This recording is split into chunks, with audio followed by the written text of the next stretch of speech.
नीचे खाल हो आदि के बताओ आदि किस टाइप के माल हो आदि के बताओ आदि किस टाइप के माल हो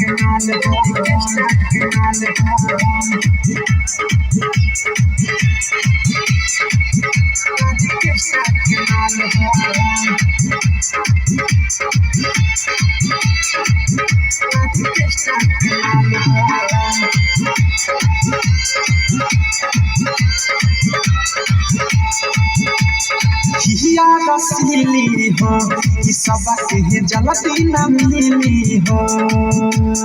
डीजे पर कमर हिलावे कि कोडर पवा कटीली हो सुना हिया रसीली हो कि सबके जलती न मिली हो डीजे पर कमर हिलावे कि कोडर पवा कटीली हो ओके चुमा चाची कोची खसाला भूल जाइबा पुरन के आई नया देखि के फरमा के सोभे बेहाल हो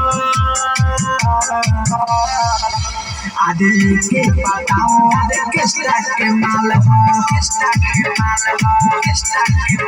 आदि के बताओ आदि किस टाइप के माल हो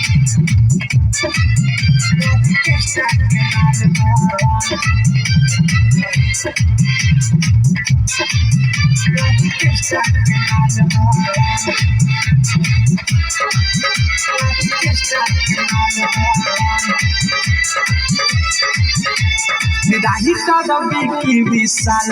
नाही मिली दोबारा हो अवध सपने में सुना पवन हो लागी न भारा हो राही कदमी की विशाल नाही मिली दोबारा हो अवध सपने में सुना पवन हो लागी न भारा हो देखो अंडा के डिकी लगावता लो आगे पीछे ले जाके पड़नो मुछो ओइ संडा देश के बेला के तीर पाल हो आदि के बताओ आदि किस टाइप के माल हो आदि के